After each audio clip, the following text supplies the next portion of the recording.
tell us a bit about yourself and I will get the deck up.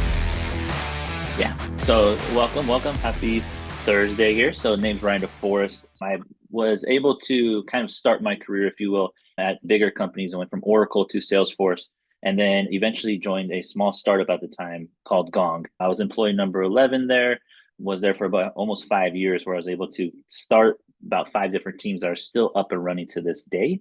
And that's where I got the bug for the startup scene and more importantly, the ops side of the house. Before it was changing titles several different times, as we all know. It changes job titles every year. But at this point, I was in the ops side of the house. I've helped out many different companies and I joined Default about 6 weeks ago. I've been at Default ever since and loving every minute of it.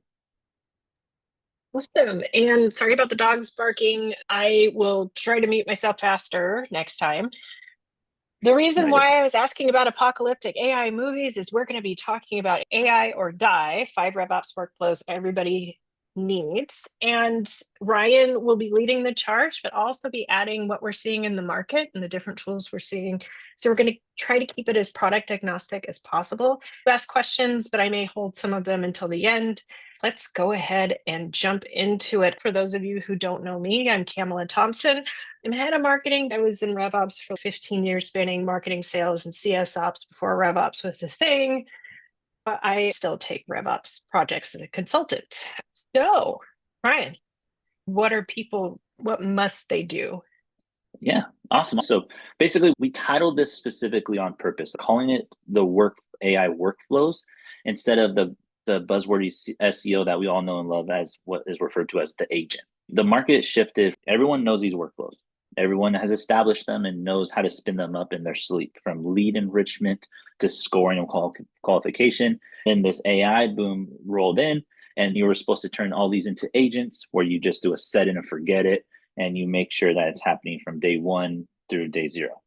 What we're realizing is that folks are still spinning it up, and these set and forget agents that are will work perfectly are due to different stages of your company. So an agent that can work at 100 million revenue and above may not work for you're trying to get your first million, right? Or a workflow that was established when you're trying to get your first 10 customers obviously won't be there for your first 100, right? So the idea of a workflow, what we do here at Default is add a little bit of AI within these different workflows that you have established. If you want to go to the next slide, I'll give a good example. 1 second, though, before we do that, can we ask everybody where they are in their journey? I did want to touch on a couple best practice I've seen. A lot of these AI tools are charging by consumption because consumption is really expensive. When we think about running these workflows, a few of them at least start out, in my experience, if you're using something like Clay or something else along those lines, don't start out with your entire population, test it out on a very small number, keep it isolated, and then think through your API calls and how that's going to impact throughout the month when you're first starting out. If you're using something like Clay and you're checking to see if fields are already filled out, each of those checks and then pushes is an additional API call. So things to keep in mind, right? Have you ever seen any other best practices for getting started with a small pool to really test things out first? Yeah, people were trying to go from 0 to 100 overnight, right? We see all these different tools and amazing processes that people are putting into place. But the fact of the matter is that a lot of companies, a lot of orgs and folks are not ready for that. How can you crawl before you run is the bigger thing, because if you go straight to running, half the time it either doesn't work that you were promised, or half the time like you just can't get it to work how you want it to and you think it doesn't work in general, which is Yeah. kind of the bigger problem here. Yeah. And I think we were talking earlier, your success is dependent on how you write prompts and think through Yeah. the exceptions in your business. A quick snapshot of where our audience is. A lot are still practicing and testing or have it in a few enrichment flows. We have an equal share of people whose companies are either reluctant to incorporate AI due to security concerns or have gone all in. Makes sense. I'm not surprised there for sure. Thanks for taking us No, off no, track. definitely. And this was a little bit of an example, right? I refer to it as putting the sizzle on the steak. We all know lead scoring and how it works. We know you can get job title, company size, revenue, etc. But now how can you wrap this around with a little bit of an AI node, what we call internally a node, to able to score this, right? And we have these workflows that are already established, such as routing based on region. But what if it's based off historical win rates plus segment expertise and overall capacity in general? We're able to take these workflows that a lot of us have leveraged for years and sprinkle a little bit of AI to make them better, to get us from 1 million to 10 million, but now the 10 million to 100, we can add a lot more to it with an AI component along the way. And so this is what I'm referring to in terms of adding AI within your workflow. So you can imagine a workflow. We know the task, right? We know the tasks that go into simple web form fill, right? We know exactly the tasks that go from a CRM update to a deduping and routing perspective. Now you can just throw in a quick note to empower this one step further. Further down this webinar, we'll go over workflows that we use internally here at Default, but also some that we've seen our customers use very heavily. And the reason why it's very important to point that out is because some of our customers have $100 million in revenue. The workflows and AI that they're using for their company is completely different and probably not relevant to what we're using internally yet. That's what I was referring to. It's important to crawl before you run because it's not a one size fits all. Cost and scale considerations are totally different depending on who you work with. For example, Clay can be very cost prohibitive, but because RevOps Co-op is a small organization, we really haven't hit the limitations that a lot of companies would hit. It really makes sense. Exactly. Inputs equal output. That's our bread and butter from an ops side. We live and breathe this. So an input, you could think of it as a form fill for the simplicity of it, or it's a CRM update, or an event lead, or even like a webinar or an intent de-anonymized lead that's on your pricing page, right? That's an input. And an output is something like it's routed, it's deduped, it's enriched, it's made sure that it's clean, the phone numbers are the same format, etc. Inputs and outputs. Now we throw in a little bit of an AI prompt in the middle of that, and that takes it one step further. So now instead of just a simple routing mechanism, you're adding a lot of different if-then statements within it to help you take that to the next level, which is super powerful in this regards. I'm not going to go into super detail about AI prompts. There's folks on this call that are light years better than I am, and I would probably can take notes there. But the idea is pretty simple, that we're taking what this AI node needs to act like, what it needs to do, and be very specific about the output from the different inputs that we're adding. So once again, adding it to that equation of the inputs equal outputs and empowering that one step further. Yeah, and one thing I will add is ask the platform how to do it better. Test something out, tell it what it's doing wrong, ask how to improve it.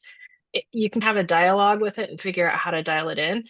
Also, if you are going a multi-platform route, think creatively about how you can use the different platforms for different things. For example, one of the smartest use cases I've seen is there's a company in the security space who's going after companies that have had a security breach. They're using Perplexity to scan the web to look at different breach scenarios and give sources, and then ChatGPT to summarize it. And then if you don't have a bespoke tool for this, there's lots of steps you have to think through and you can get really creative, but always keep in mind speed to lead and simplicity is best. And Ryan, how do you feel about explaining to your sales organization, for example, the logic behind why something is scored well or why it's surfaced a certain way? Yeah, the best way to explain it is to give a real life example. Imagine if you have a team that's scattered across the United States, they have their specific territories, and they know they're on the West Coast, East Coast, Northeast, etc. And fast forward a year from now, we all know and love this, that someone goes on vacation for 6 weeks, or someone actually gets promoted or actually quits and go to another company, right? What happens to that territory? Who gets what? How many leads did this person have on this coast in terms of being able to territory and capacity plan for this? That whole example would take weeks, let alone you're just kind of screwed at that point, especially if you're one RevOps person or an entire team. So you're able to wrap this around and put some AI magic to help you out along the way to reduce that time. I'm curious to hear best practices to A/B test the efficacy of AI prompts when building these workflows. How do we know when the optimal instruction is set? No, you go for it, and I could double click. So what I've seen done really well is starting with a small population. What was really interesting is the person I was speaking to ran it through a lot of enrichment protocol and then shared the information with their sales and marketing team and had them tell them how good it was and which things should outweigh the others. For example, they were using ZoomInfo D&B in another source. They showed them the results from all of the sources and said, okay, which one should we default to first? There's also something as simple as scrape the web and give me X, Y, and Z, and then showing it to the sales team and saying, is this useful? Getting their input can help them feel like they're part of the process, but also it really helps them understand this isn't going to be perfect. We're not going for perfection, but this should improve things by X%. Like we're not going for 100% productivity. We're going maybe for 30 to start with.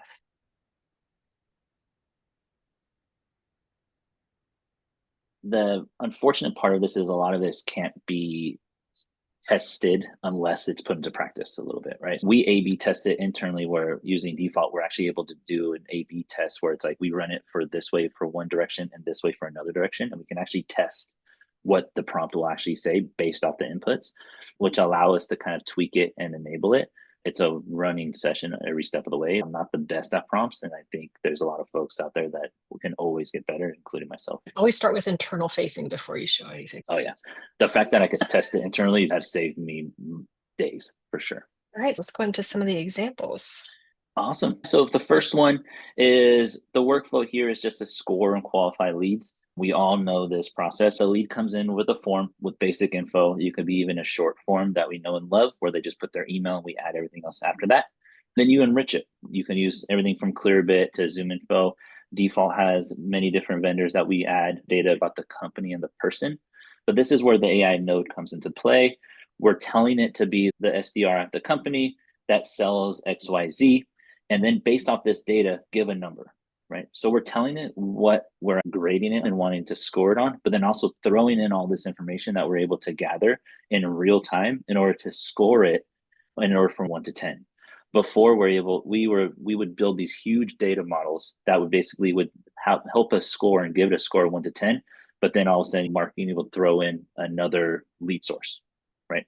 Sales will then say, hey, I want to do outbound. How can I score these leads from outbound? So the inputs are changing faster than we have the time and the bandwidth to update these workflows as your business scales, hence where the AI comes in to help you along the way.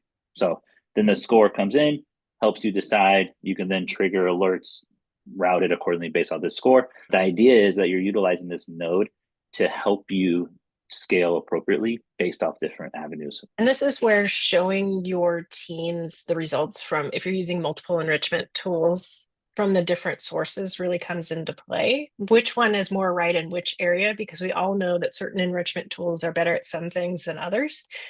And it's really important to work with your business on what shouldn't be overwritten if a user does it, and how are we going to orchestrate that? So with HubSpot, field management can be kind of challenging. So do we want to add more fields, or are there rules we can stick to as a business? With Salesforce, does it make more sense to write to another field and then decide whether or not to use a workflow to push it over based on logic? And then I really like on here that you have write the score and the reason. I'm a huge fan of telling the salespeople exactly why something happened, because they're going to cherry pick anyway and try to figure it out. And if they can't figure it out, they're not going to trust it and they're not going to use it. So I know a lot of people are very hesitant to show their work because they don't want the salespeople doing that. It's going to happen anyway. I'd rather figure out why they're avoiding certain leads and why they're going for others, and then figure out if we need to scale that for the rest of the business. What is your take on the platform versus tool debate? Custom building, low code, no process automation for given workflow? Great question. Ryan, I think I'm going to let you start with that since your show. Yeah, but not only depends on scale, that's the quick and easy answer. I would even take that one step further. It depends on what those inputs are, right? We're very heavy on inbound. Like 80% to 90% of our leads are all inbound. So we are very big on like using default internally for that specific reason, because like we're able to take in a form fill, we'll actually enrich it in real time, use AI to route and qualify it before the calendar pops up, which is powerful from an inbound perspective.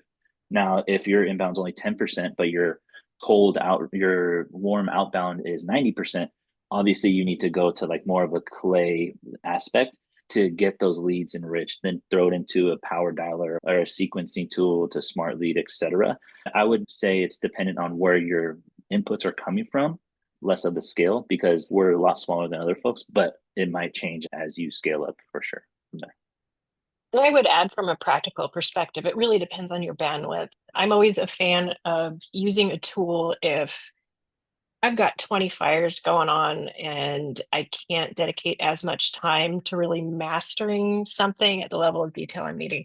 However, I will say that for something like this, I would still carve out some time to learn how to do this on my own, just so I can think through the logic a little bit more clearly and get more exposure to the different tools, because I strongly feel that our literacy with AI is really going to drive how marketable we are. And it's just so important right now. So, yes, big fan of tools versus building your own. However, I think you should carve out time to get really familiar with those tools and tinker just for the sake of staying as relevant as possible in this market. Just my Yeah. 2 cents. Not only bandwidth, but caffeine intake also is very important for that. Oh, yeah. For Especially sure. the further north you go and the darker it is. Yes, that's also true. Yeah. So the second example is one that I was referring to in the beginning, where this is one of our customers that utilize this. Super simple, straightforward. It has a workflow. It collects the basic info about this person utilizing their data vendors. Then basically it went territory specific based off employees, right? So in this case, what we're doing here is actually throwing in an AI node to take in the data that came with this from our vendors and actually telling it based off company size, location, industry, assign the lead to the following segments and tell us why. So very similar, tell us why. It gives us segments here and it brings in the inputs and then goes from there.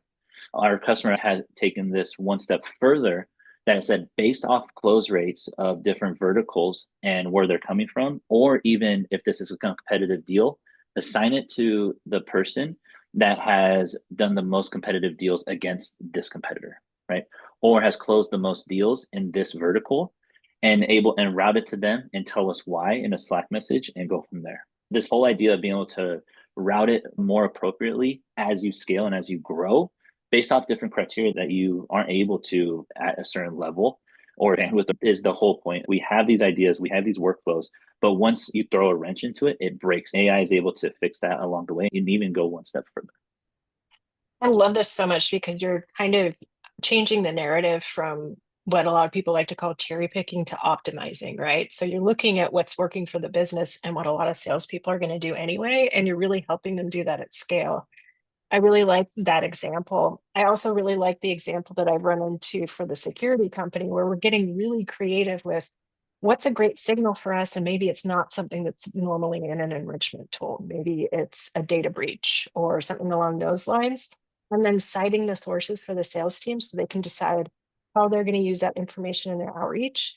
Where this can get super complicated, Ryan, and I've seen this, I'm sure you have too, is if we're dealing with enterprise situations, we have account hierarchies with assignments we have to look at, and then we're dealing with lead and account, and they have different rule assignments depending on where they are. And I think we're going to get into this with lead to account matching, but are there tools or things you've seen work really well when it comes to managing that really complex enterprise sales? From managing it in general or tools or workflows. Right. Like in the past, I've seen lean data, traction complete, open prize, a lot of things kind of taking those logic steps to figure out the account hierarchy. I think this kind of leads into the question to confirm, is the AI workflow performing all the steps or just the green? And how does default plug into something like I just mentioned?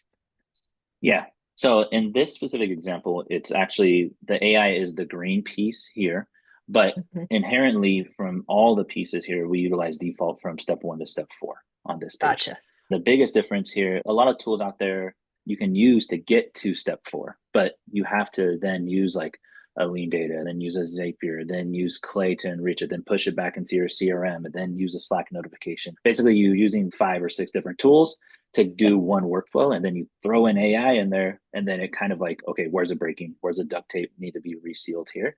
We utilize default, and that's why it was built as a platform to put all of these into one bucket. We're able to do all this AI and enriching before the calendar pops up on your website. A lot of times it's like, thank you for your info. We'll reach out to you with an email with a Calendly link that allows you to schedule some time. And then the drop off is absurd from there. We take it one step further. We'll do all the routing, all the AI, all the enriching, pop up that calendar, and you can just go from there, which is super nice. Fantastic. We have a really interesting question. And I think of this a lot in terms of ChatGPT as a content writer. You really have to give the tool a ton of context. Like, here's the brand voice, here are the things we think about, here's the tone. How much context do you need to give something like default to figure out the ICP, or is it learning based on winning behaviors? How does that work? Yeah, I'm in the boat. The more data, the better. I could even put in a prompt like use the information if you think it's necessary, right? And AI will take that in. The fact of the matter, the more you restrict the data, the more you restrict the outputs. So we want to give as much as possible, let it do its magic, because essentially it's going to start learning and be able to prove that and know what it cares for and what it doesn't. Further down the line, you can even ask it, what do you care about me asking you or not? Why do you care about this or not? Then you could iterate from there as well. So a lot of different options. I'm on the boat, give everything, and then let it do its work and then iterate from there for sure. Yeah, and I've seen so many companies think they know their ICP, and then you dig into the data, and the data is either not there to appropriately support that, even if that is true, Yep. or it's just way off. And then the other danger is having such a small data set that you just don't know yet. Yeah. So I think you're absolutely right in that restricting it too much is dangerous. But I do think that defining certain things to fit business rules absolutely makes sense. Like SMB is under 100 employees and enterprise is over 1,000, or however you want to define that. Does that make sense? Yeah. And even for this particular example, it's a good example because like our customer just said, okay, based off close rates and based off vertical, like give the deal appropriately to somebody that you think has the highest success of closing this deal. Right. And that person that they automatically thought was the best in this vertical, it turned out to be different. So they're able to give like all the healthcare leads to the person that is as the best at it, and then enable the rest of the team to learn from that person to upsell and upgrade everything. It was super cool to see that. Fantastic. Do we want to move to the next example? I'll leave it up to you. I'm cool either. Yeah, let's. So this was the third example I was referring to before. It's a basic summarize things that are happening before a demo so your team is prepped. There are plenty of tools out there to get this job done. The idea is right before a scheduled meeting, you trigger something to fetch notes, emails, calls, deals, updates, engagement data, etc., from your CRM or emails. We then throw in another AI node to leverage this data and prep you accordingly. So in this case, we're highlighting what was discussed, signals, interest, next step, writing a clear, actionable tone. Was there any news that came up in the last 2 weeks since our last call? Was there anything important that this person posted on their LinkedIn that I should bring up on day one? Right. So the idea is that we're already giving a summary of what happened on the previous call. How can we tie in a little bit more to get that to the next level? What did they post in the last 2 weeks that I could bring up on an icebreaker on the first call? Right. So these little bits and pieces are super helpful and very important to the overall healthiness of the relationship for the team. Yeah, and I used to think call recording software was a nice to have before AI came Yep. into play. All those wonderful summary actions became available because it used to be somebody had to go through and manually analyze unstructured data. And Yep. Gen AI is so good at dealing with unstructured data.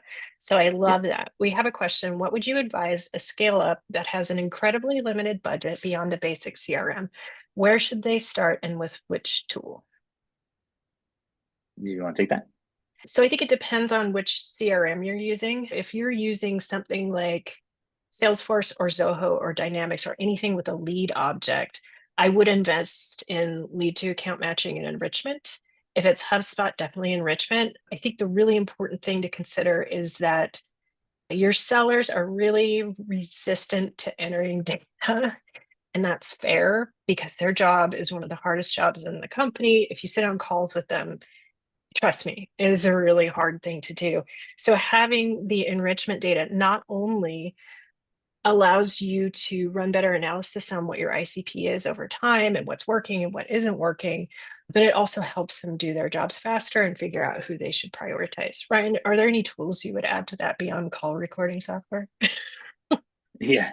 Beyond call recording software, like I said, it depends on the stage of your business. I was working with a company on a consulting basis a couple of years ago. They would literally take a screenshot of their HubSpot CRM, feed that to ChatGPT and say, can you give me a summary of everything that I should talk about in this next call?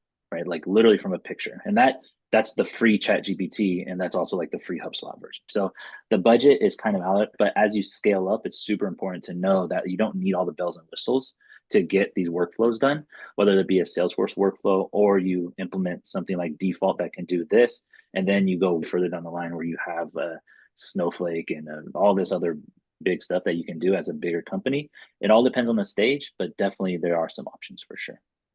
Yeah, I mean, thinking through data capture, what you need today versus what you'll need eventually. I think the big change I'm seeing in the market is we're no longer jumping straight to best in class.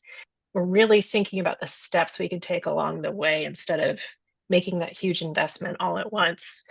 Ryan, do you have to ask for permission to fetch or document calls for privacy reasons? The quick answer is yes, for sure. If you're going to utilize any data that somebody else is providing you from a call and recording standpoint, you need to ask for permission. When you join a call and it says this call is being recorded, then you have a chance to leave or say no, that is technically asking for permission. There are a lot of different directions we can go from that standpoint, but definitely yes to that question. Oh yeah, and there's so many enrichment tools out there that kind of take that into effect, especially with regional limitations. We read GDPR. Remember, Yep. just really quickly, we will be recording this. The default team will be emailing out the deck, and then the recording will be posted within 2 weeks of this. So yes, don't worry, you will be able to see the beginning. Definitely. All right. Perfect. Is there anything you want to touch on here before we move to the next? The next workflow is a good segue, so we can go to the next one. Basically, we all know that de-anonymization is a hot topic at the moment. There's a lot of players in the space and we all have our own like feedback and where we think the space is going. But the fact of the matter is, I believe the idea of somebody being on your website and you doing something with that data is here to stay. How you get that data and et cetera, that's up for a lot of LinkedIn posts that we see all the time.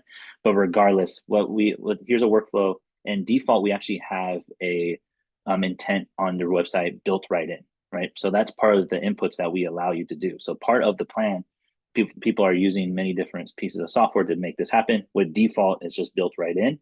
And so we're actually able to identify company and person level traffic on your website. We send that data directly to an AI node you see here and tell it to write a short internal note to help give more information. When my team is reaching out to this person on the website, give them more data on behind it. So less of like, they were on the pricing page twice today. All right. Go one step further. What they viewed. Why do you think that they're viewing the pricing page twice in a week? Are they using a competitive product? Right. Like taking a lot of these pieces, because the fact of the matter is, me saying that a CEO is on the pricing page twice in a week helps me nothing, doesn't help me at all. So then we push this to Slack. We add it directly into a sequence for my team to leverage from there after we enrich it and qualify, et cetera. But the fact of the matter is that it needs to be a little bit more juice to this information that we're able to use accordingly.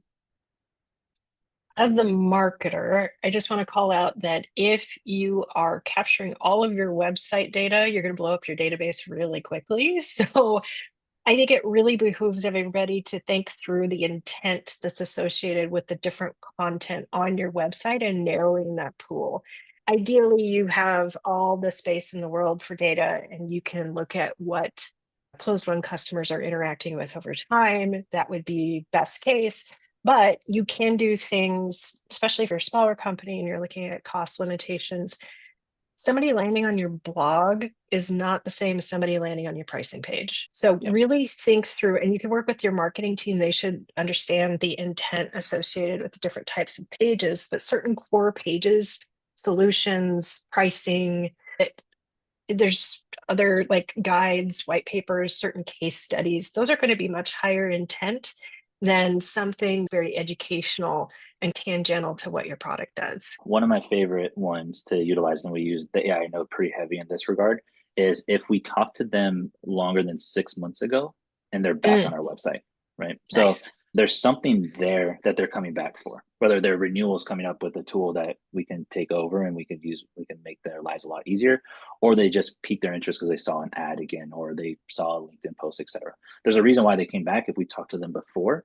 So this is something that it tells us, like, look, we have a closed loss deal with them due to a competitor from 3 months ago. And it was because of this, we didn't have this feature we do now.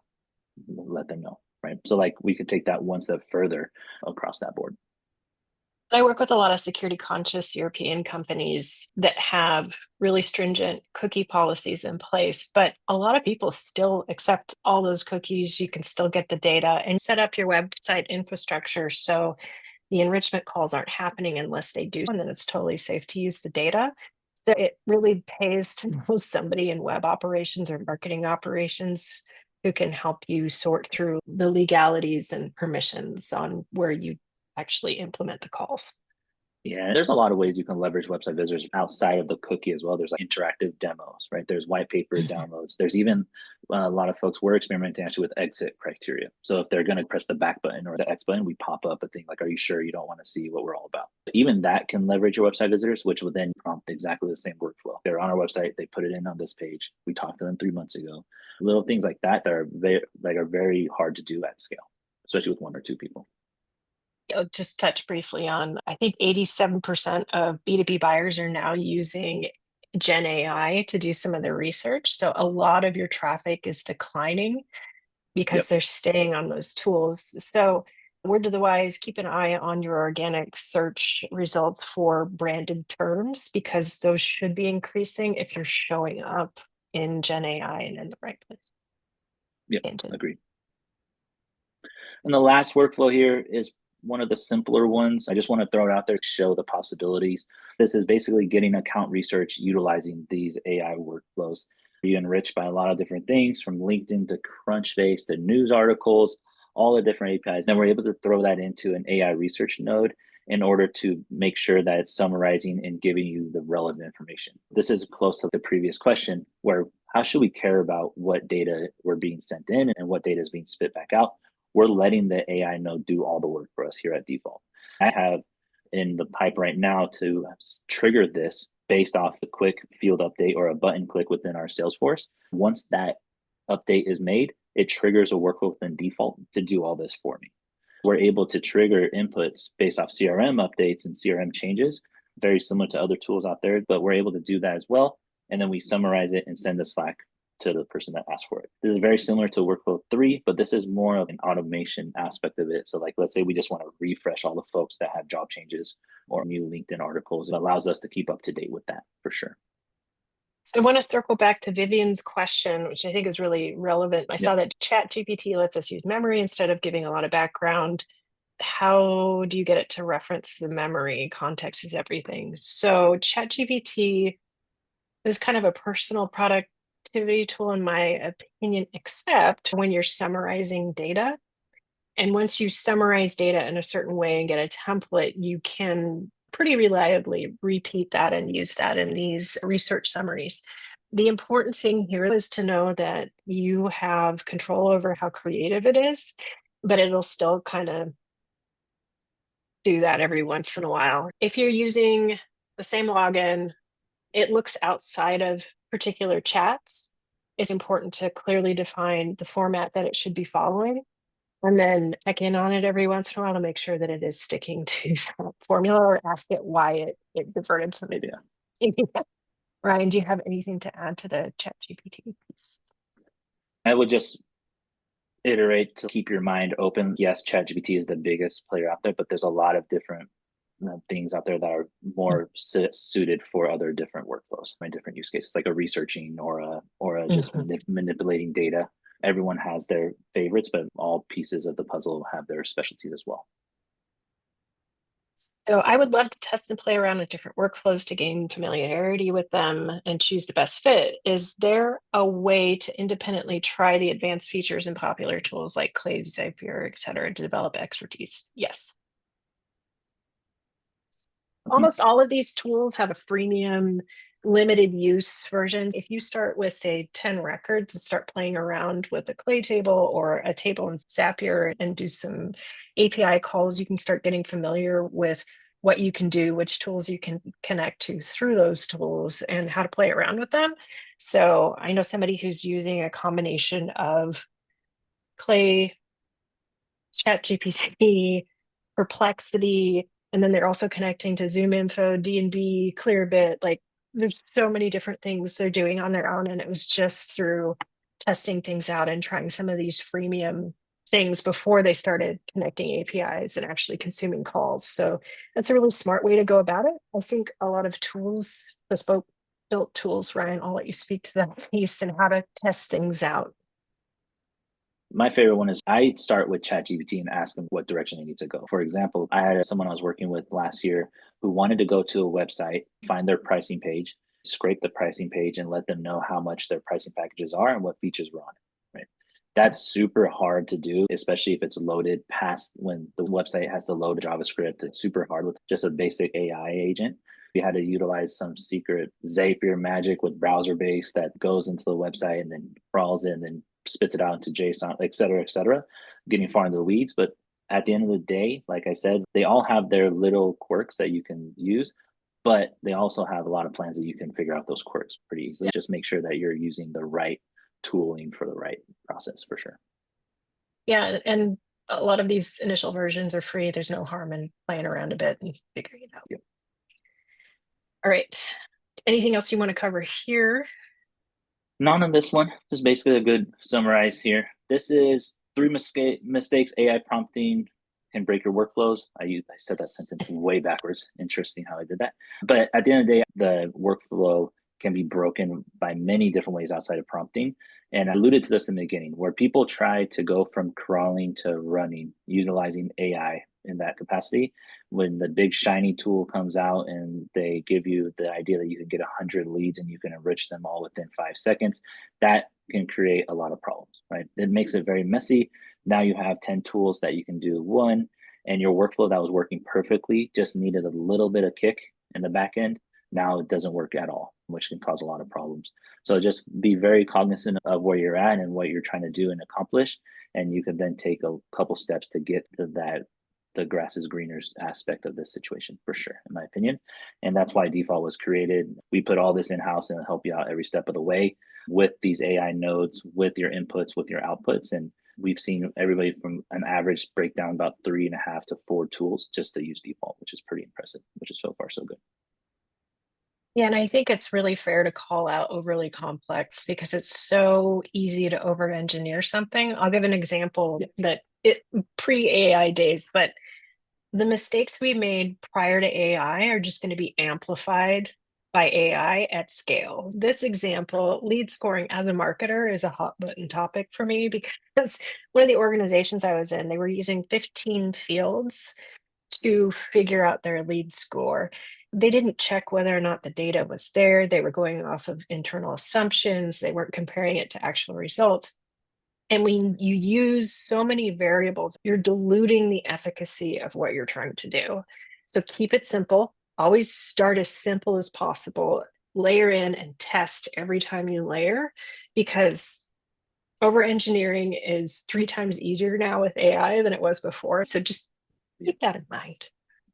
Yep, definitely agreed. The over engineering is a lot easier right now is a great point. All right, we have about 10 minutes left. Would love to take any and all questions. Keep it related to AI. No more movies, no more discussion. Westworld? Yeah, we could talk about Westworld. I don't know. What's been getting a company who has taken their eye off RevOps tools as their CRM was not broken to consider AI, essentially getting buy-in from stakeholders when their head is in the sand? Interesting. That's hard. Yeah, company taking their eye off road so that CRM was not broken. I use this as a previous example, and it's less of showing them what's broken, in my opinion, but it's more of showing where you want to go and where it could break. So if you're trying to get into the enterprise or increase your deal size or decrease your sales cycle, right? If you're at 30 days, 32 days, and you're trying to get down to 20 days, where does that process break in terms of getting those improvements and getting to that next level? And then showing where you can throw in a lot of these RevOps tools and utilizing these AI nodes to get to that. Because you're not going to hire two more RevOps people and two more marketing people to get more leads or to reduce your sales cycle. So how can you get there and just 10x your production in order to make your business a lot more scalable? I think is a good way to describe it, because you have to be thinking 6 months down the road. If you're thinking about tomorrow, you're kind of behind already, in my opinion.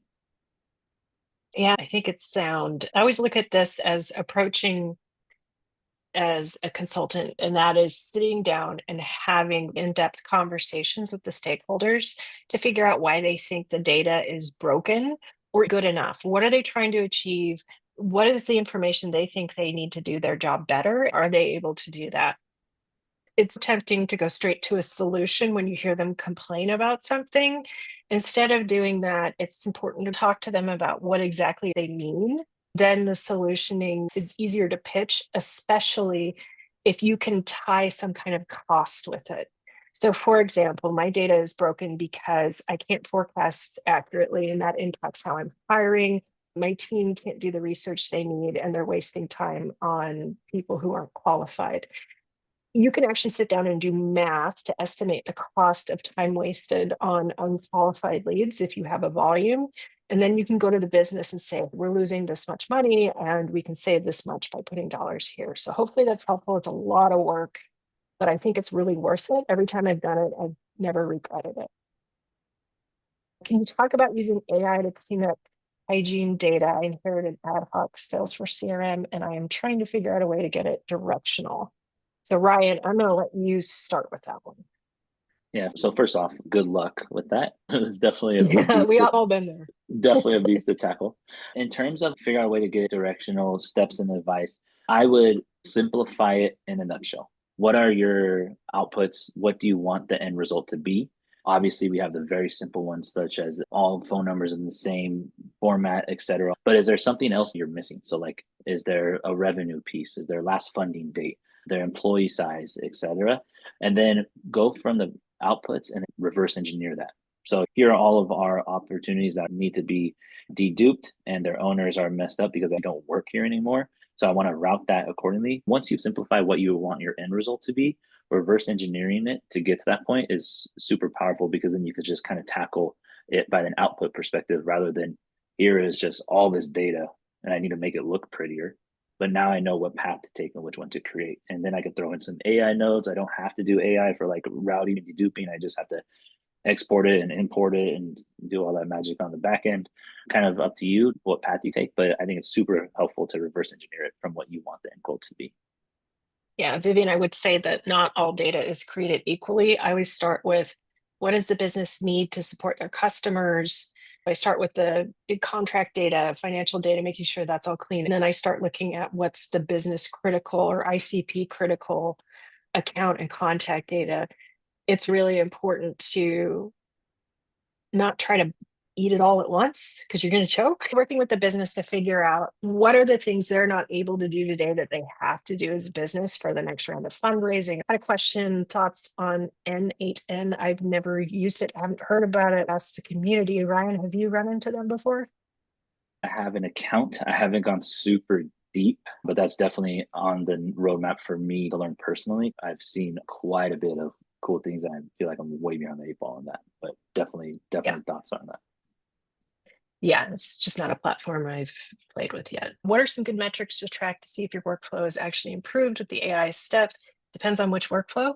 So we're going to take lead routing as an example with enrichment, speed to lead, conversion rate, and conversion rate from lead to opportunity, pipeline created from opportunity are all early indicators that I would use to see whether or not we're going in the right direction. Speed to lead is probably the earliest thing you're going to see. Ryan, are there other examples you want to throw out there? Yeah, speed to lead, conversion rates, etc. Step back and double click exactly on what I was referring to before. Like a good way to do it is that you saw that there's a conversion rate drop off. Like your conversion rate's about 40% from form fills to demo to actually needing help, right? That 40%. How can you get that 40% to 60%? And then you make assumptions and you test it and you make sure that, like, look, I did this. It took me literally 15 minutes per lead to make sure that they get an email. How can I automate that 15 minutes across 100 inbound leads per week? So that's where the AI steps come into play to help you get to a certain goal. A good example is that we had a customer come in and they had a long form. There was like 10 pieces of information that they needed to be added in there. They would take all that information in, they would push it into Clay. Clay will enrich it, do their AI magic to it, push it back into their CRM, and then say, we'll send you an email within the next 8 hours and please schedule a demo. I don't even remember what I signed up for yesterday, let alone now I need to schedule some time to do a demo, right? So they came over to default and we're actually able to do all those steps within the first 3 seconds, and then that calendar pops up. So that speed to lead went from 30% up to 90% because we were showing the calendar right there. We even have a timer on the top right telling you have 5 minutes to book a time, similar to like if you're in line for like concert tickets or something like that. So there's a lot of different pieces that we can use as levers here.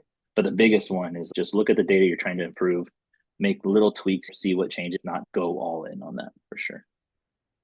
Yeah, and I think if we throw a couple other workflows out there, like the pre-demo call, enrichment and research, you should see the conversion rate from those that are held increase. Yeah, there's a lot of creative ways you can use metrics to determine whether or not it's helping, but usually I default to anything conversion rate based or speed to execution.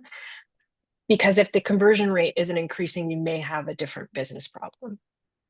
Any thoughts around applying these workflows for the B2C space? Any cool ideas outside of enrichment?